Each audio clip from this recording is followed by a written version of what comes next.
que yo siento, yo considero, es la persona idónea para hablar de estos hechos de violencia en un estadio de fútbol. Porque vamos a hablar, sí, por supuesto, de las cuestiones, de los intereses empresariales detrás del fútbol mexicano, y él es un experto en esto. Además, pues tenemos que hablar del estado anímico de la sociedad, ahora que de todo le quieren echar la culpa al presidente López Obrador. Le doy la bienvenida con mucho cariño al periodista independiente y documentalista de investigación, a nuestro queridísimo Daniel Marmolejo. Daniel, ¿cómo te va? Bienvenido. Querido Toño, queridos amigos de Sin Censura, muchas gracias por la introducción y la reflexión sobre mi persona. En realidad sí hemos venido combatiendo muchos de los problemas estructurales que incluso tocan al fútbol, querido Toño. Me siento muy contento de estar aquí contigo, saludando a todo el chat de Sin Censura y pues atentos a reflexionar en la medida de lo posible y con la profundidad que creo que es necesaria para ver este tema tan dramático que ha vivido México. Dramática es la palabra, en efecto, es un tema extremadamente dramático, pero ¿qué te parece, Daniel, si comenzamos con esta parte muy importante que la gente no puede ignorar, que la gente lo sabe? Fíjate, al inicio de esta transmisión, Vicente Serrano desde el Estadio Corregidora, no sé si tenga don David la imagen, pero planteaba un mensaje que a mí me conmovió muchísimo. Un mensaje que está sobre el altar que pusieron allá afuera del Estadio Corregidora. Me avergüenza que esto pase en mi querido Querétaro. Los que hacen esto no son aficionados al fútbol, ya que este promueve los valores.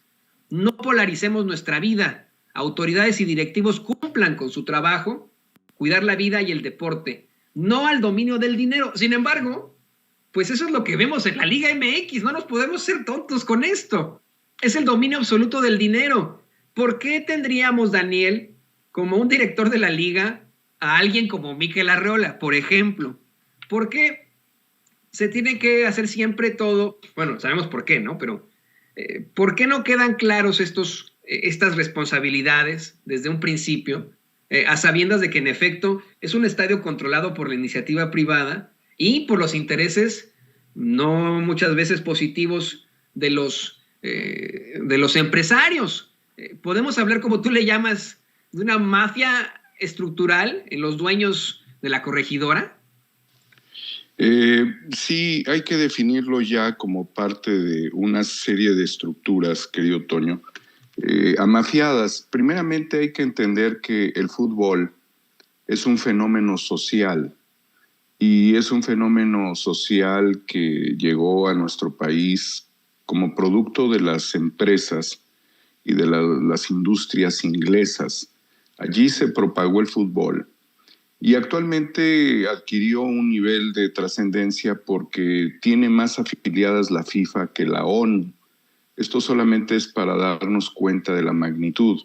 Y ninguna de las religiones en el mundo tiene tantos aficionados como el fútbol. Y también hay que definirlo en esta óptica. Es un deporte de gente pobre, administrado por gente rica. El proceso en el que las instituciones o las organizaciones y los clubes sociales y deportivos, muchos eran clubes sociales, deportivos y culturales, y algunos provenían a nivel fabril y a nivel cooperativo, después de los años 30. Estos grupos fueron conformando estructuras muy complejas en donde pues, se fue perdiendo la identidad. Esto es necesario decirlo porque los jugadores representaban las causas originales y las identidades propias de sus centros de trabajo cuando eran patrocinados. Por ejemplo, Necaxa tuvo el patrocinio en su momento del Sindicato Mexicano de Electricistas. Uh-huh. Cruz Azul es un ejemplo de una cooperativa que tiene un equipo de fútbol. En el caso de las Chivas Rayadas del Guadalajara, es un equipo que pues tiene sus particularidades de identidad. Los Tigres de la U de Nuevo León eran un equipo cuyo dueño era la universidad. ¿Y qué pasó con muchos de estos modelos? ¿Cómo se fueron pervirtiendo? En el caso de los Tigres, por allí del año 1996, Cemex y FEMSA se unen para desarrollar una estrategia de adquisición a través de Sinergia Deportiva, Sociedad Anónima Capital Variable, y a la universidad le arrebatan el Club Deportivo de los Tigres, este equipo de fútbol, que fue muy simbólico y que representaba los intereses de los universitarios. Problemas semejantes hay con los Pumas de la UNAM, que tienen un patronato, que se manejan aparte, donde la universidad realmente no es dueña de los Pumas.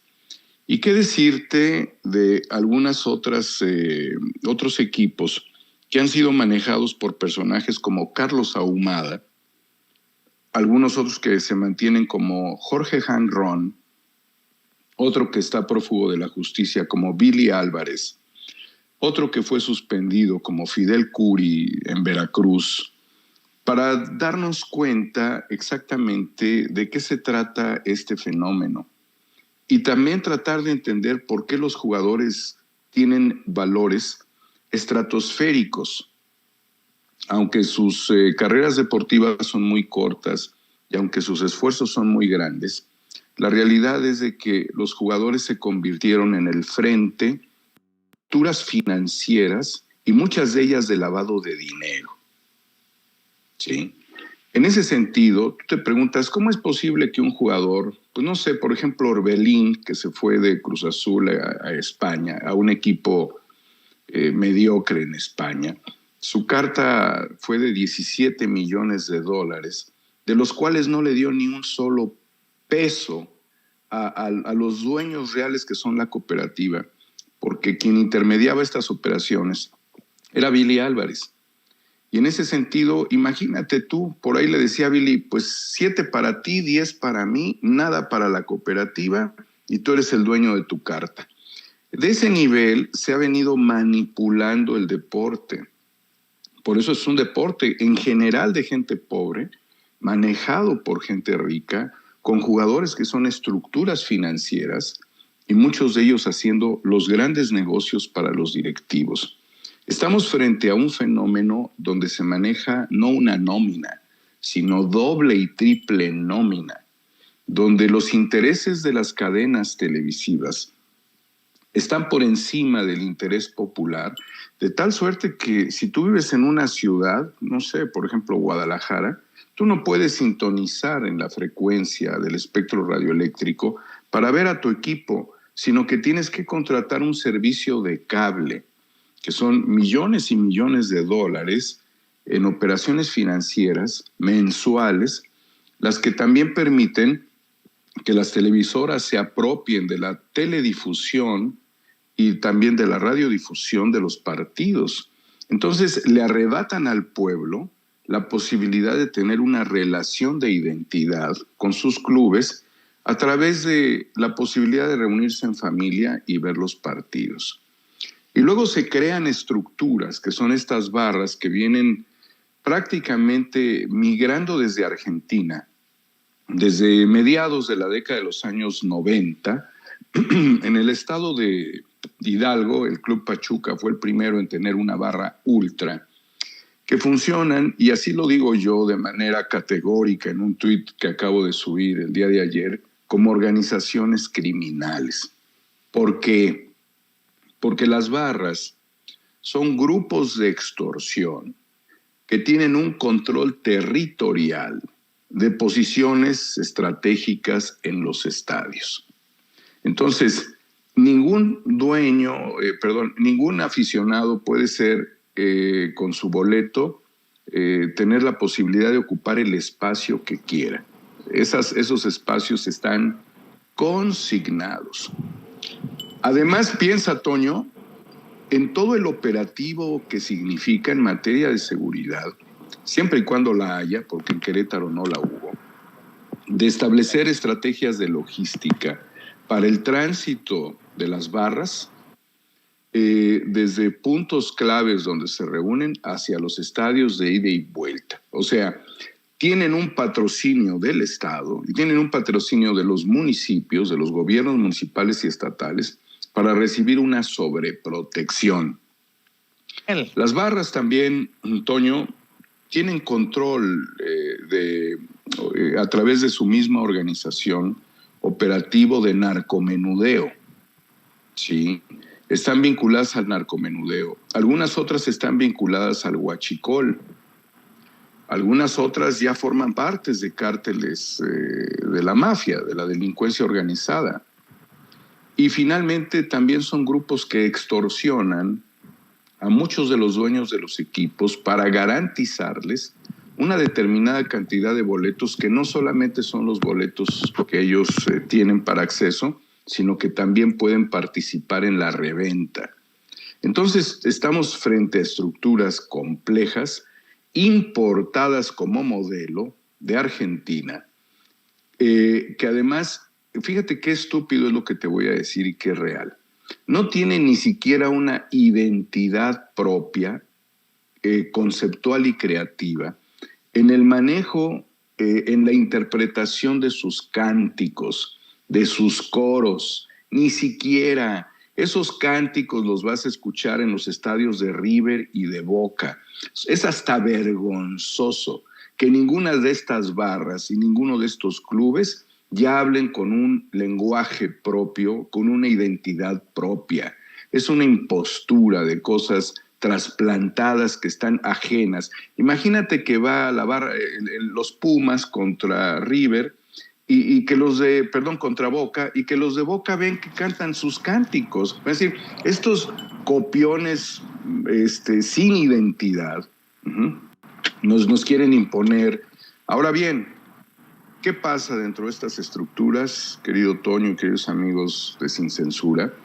Son tribus sociales. Querido Daniel Marmolejo, te habla Vicente Serrano.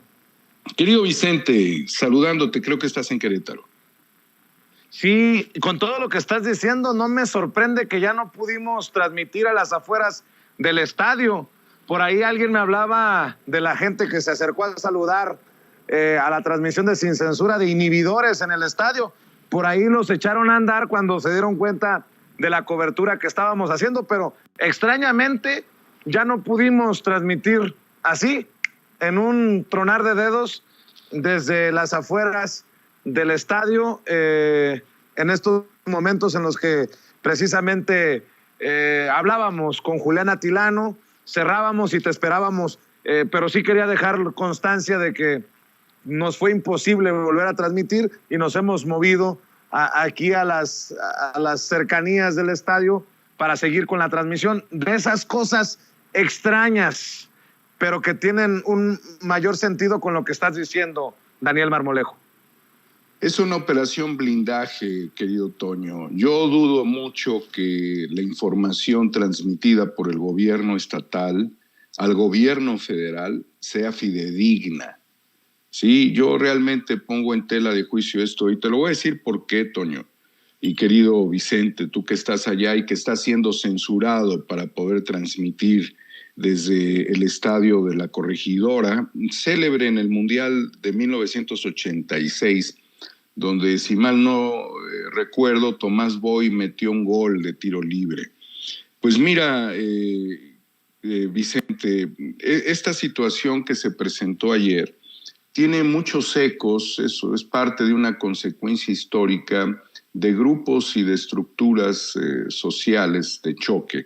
Y quiero recordarte que en 1985 ocurrió una tragedia que fue el Valley Parade en Bradford, Inglaterra, donde hubieron 56 muertos, 265 heridos, en un partido de la tercera división del Bradford City contra el Lincoln City.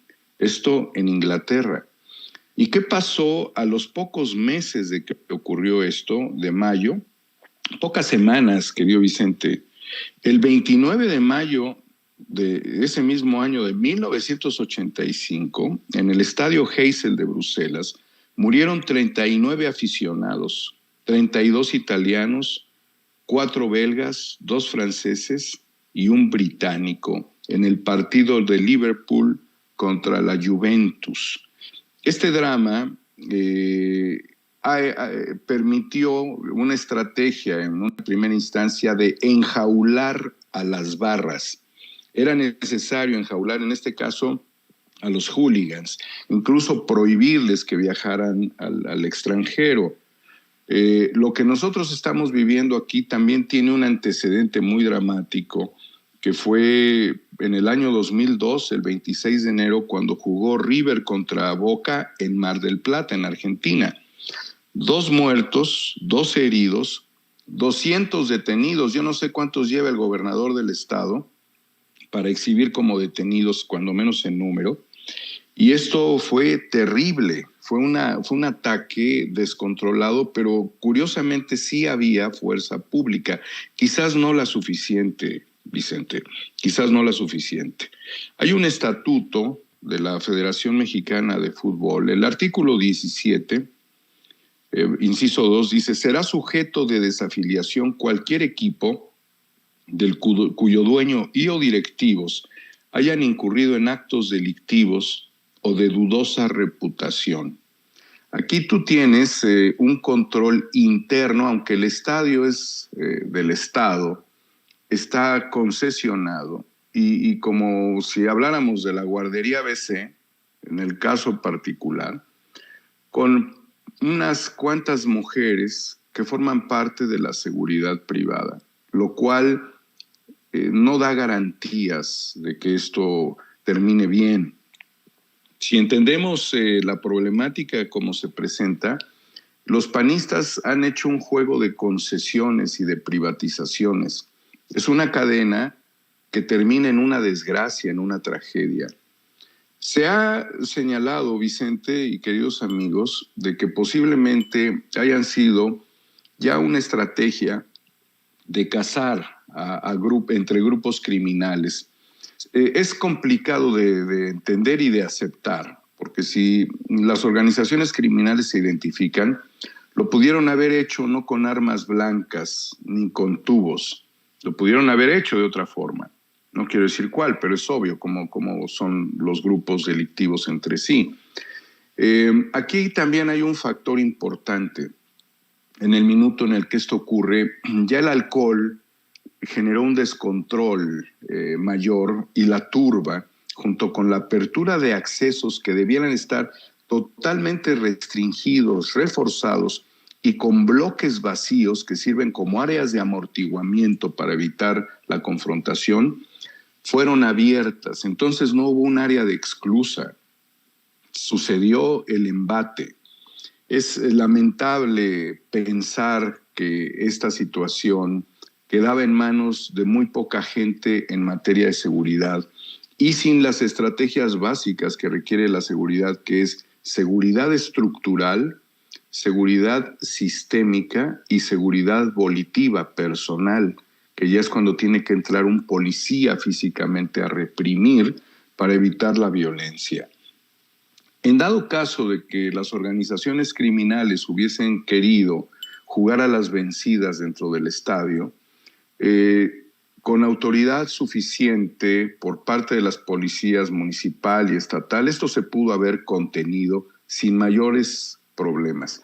Insultos hay en los estadios, orines vuelan en los estadios, pero lo que vimos, Vicente y Toño y queridos amigos, solamente lleva a una conclusión, y quiero enfatizar lo suficiente.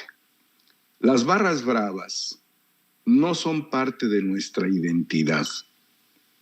Las barras bravas no deben ser aceptadas en los estadios. Los directivos que se vinculen con barras bravas se les debe de aplicar el reglamento en el artículo 17, párrafo 2. Se les debe de aplicar el reglamento, porque las barras bravas en estas condiciones deben ser ya interpretadas y analizadas dentro del esquema de las organizaciones criminales.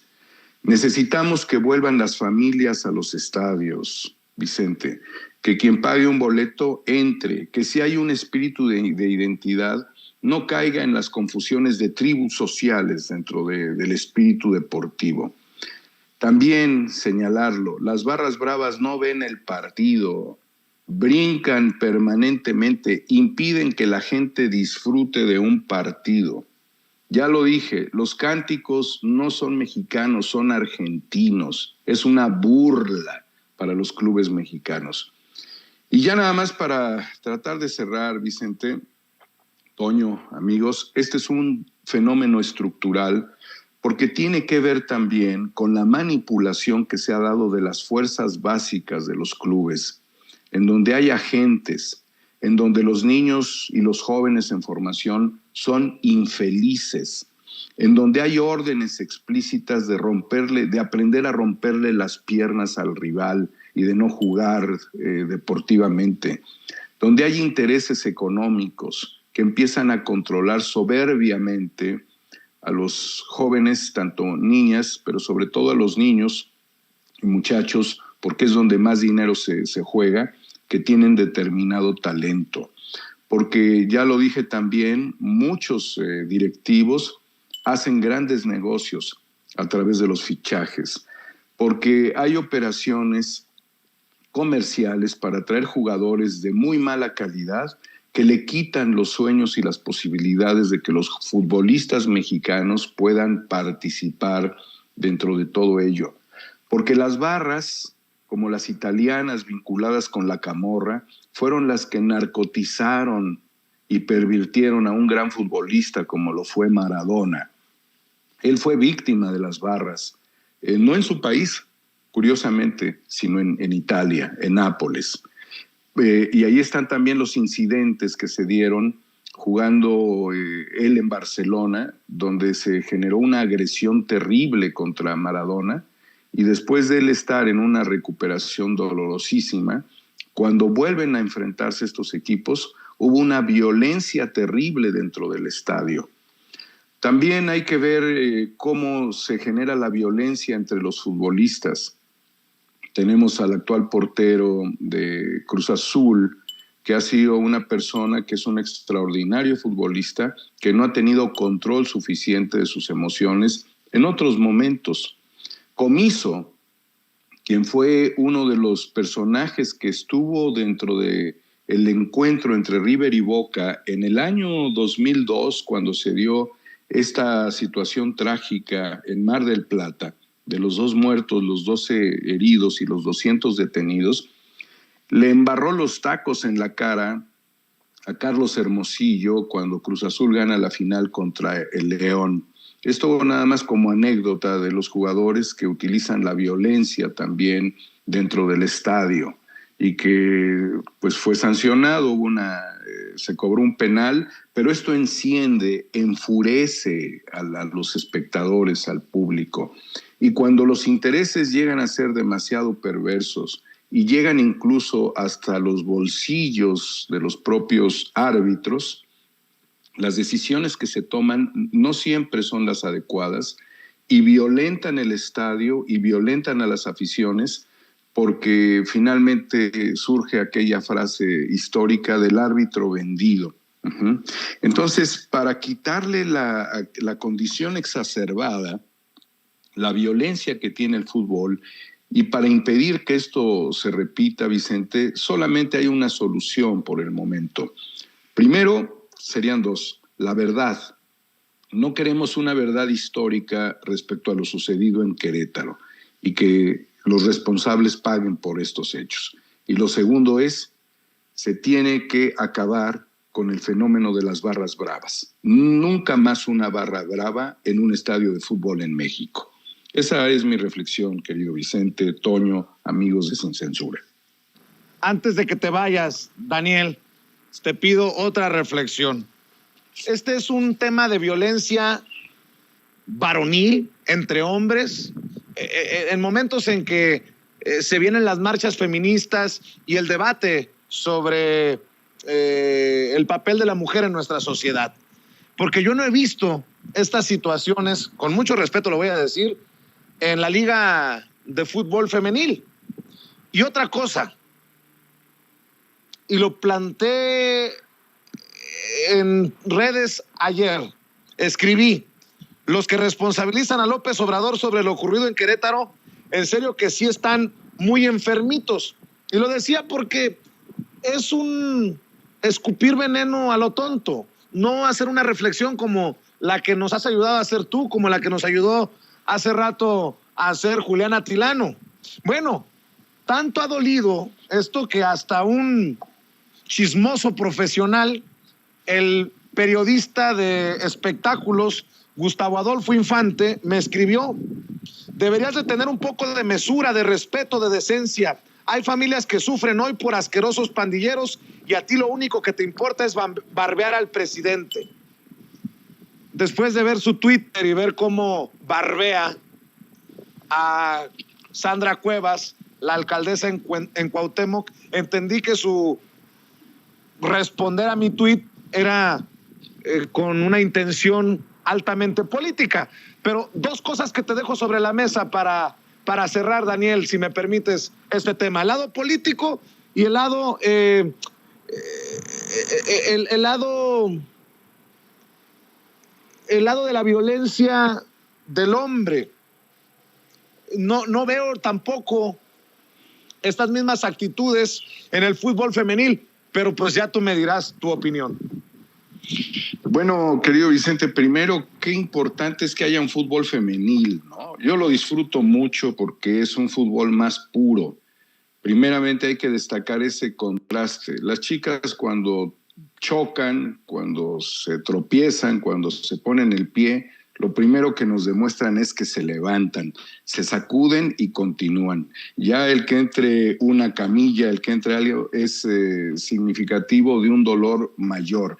Es decir, que las damas no funcionan dentro del ámbito del circo, sino dentro del ámbito deportivo. Por eso es muy valioso considerar que las mujeres destacan bien en el fútbol, y qué bueno que ese fútbol no esté contaminado. Respecto a los temas de la violencia y de los señalamientos que se hacen a la Cuarta Transformación sobre un generador de violencia, yo creo, Vicente, que el presidente todos los días invierte mucho de su tiempo en tratar de desmontar toda condición de violencia, tanto dentro del país como de la relación humana, incluso con los periodistas, quienes han ido literalmente a agredirlo, querido Vicente. Es decir, motivos de agresiones sobran. Yo he sido agredido por compañeros en la mañanera, quienes han escrito infamias tratando de dañarme, pero pues la verdad a mí no me afecta porque son cuestiones que tienen otro tipo de comprobación.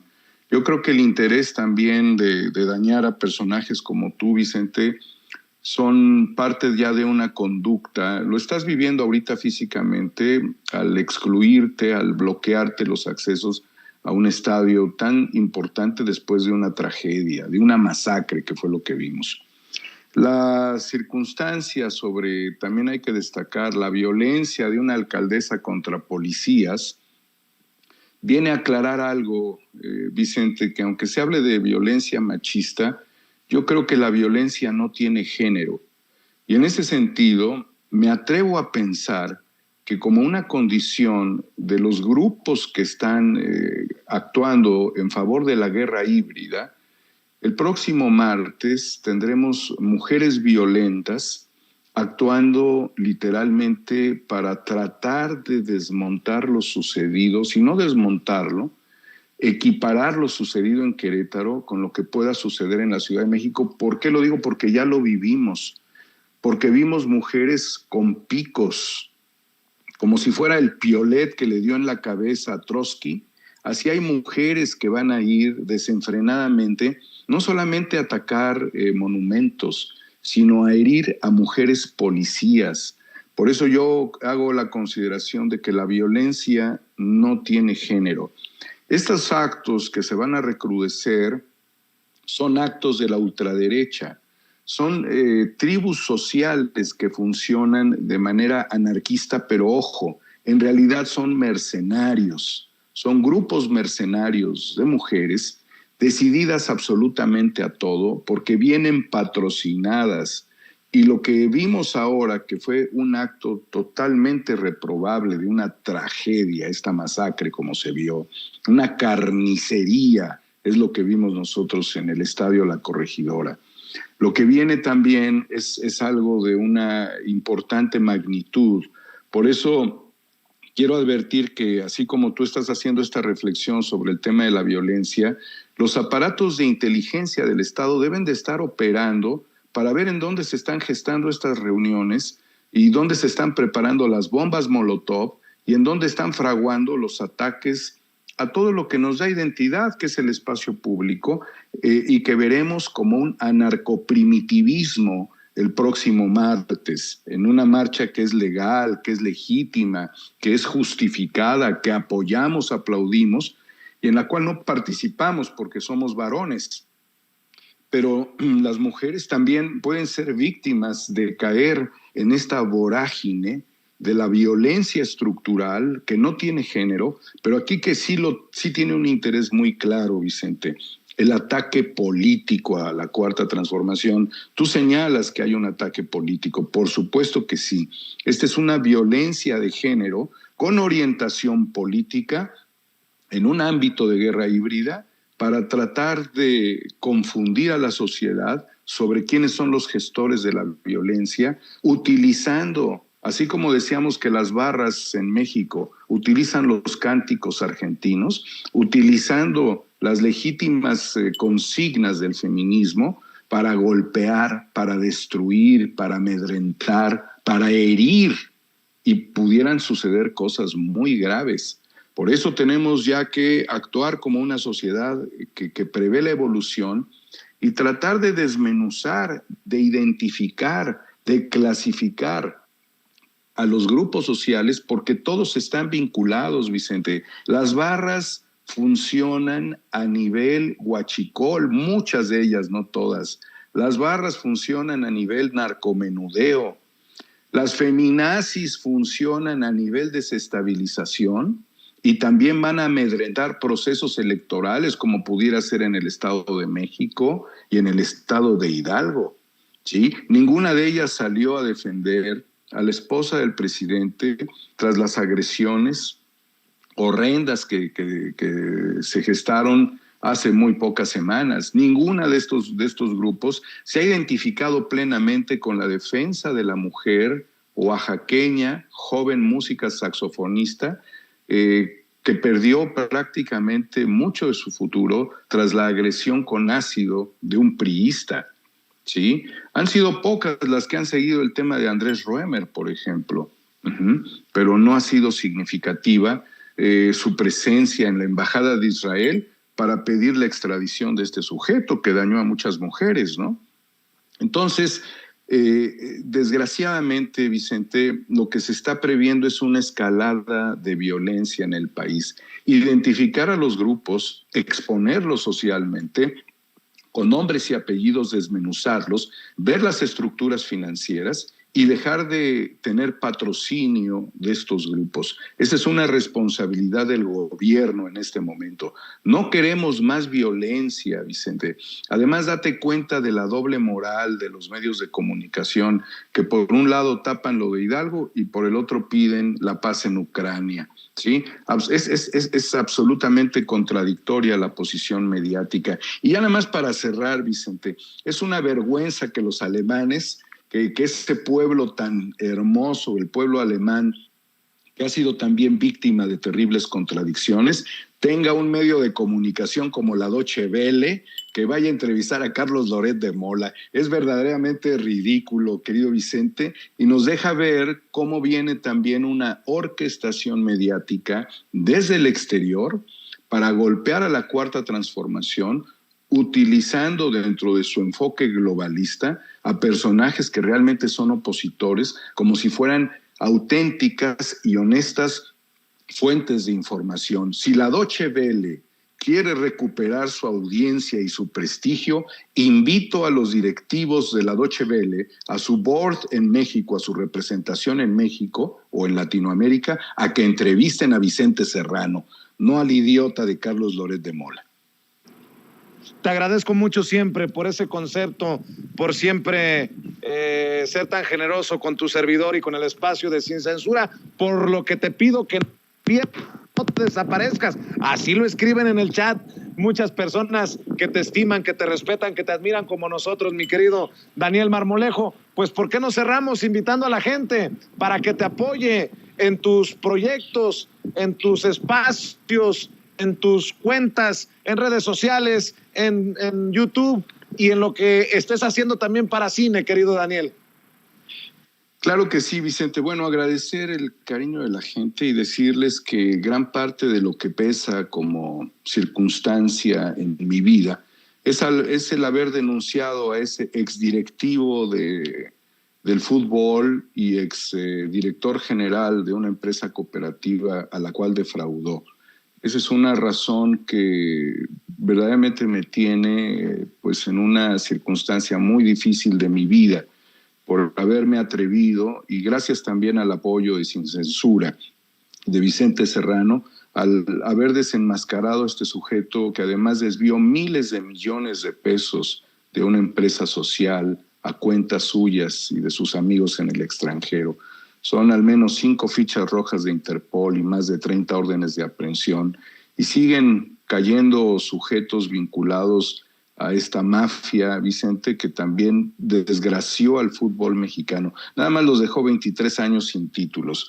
Yo particularmente, Vicente, en Homo Ex Novo a través de Twitter, les pido su apoyo porque en la medida de mis circunstancias y gracias al aliento que la gente nos da y al espacio que tú nos has ofrecido como una ventana que oxigena a nuestro país, reconocido por el presidente de la República, aclamado por la audiencia, tanto en el exterior como en México, y con una condición tuya que es muy dinámica, Vicente. Te vemos en todos los escenarios. Ahora estás en la zona de la tragedia, de la masacre en Querétaro. Pues agradecerles también que puedan apoyar el proyecto HDSPM, porque ese güey es uno de los principales promotores del golpismo en México. Está tan enfermo que quiere ser el más malo de la película. Entonces hay 2 personajes que odia uno en la escena popular, y con razón uno más que el otro, al papá de Luis Miguel y a Felipe Calderón.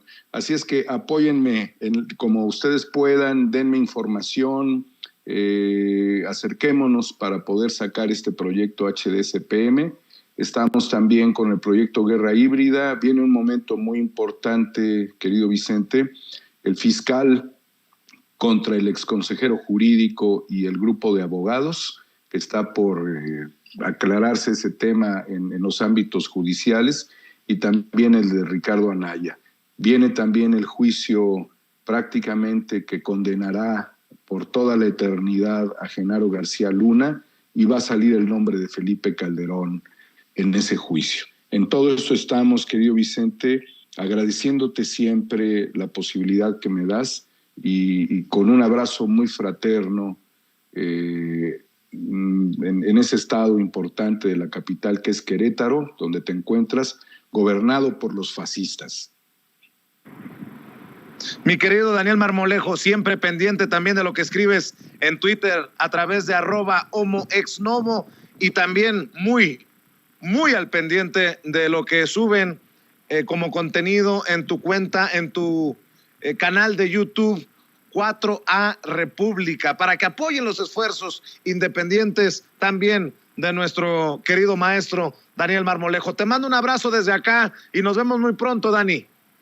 Mi cariño a todo el staff de Sin Censura, a Toño, desde luego con quien comencé esta entrevista, contigo, Vicente, y con toda la gente del chat.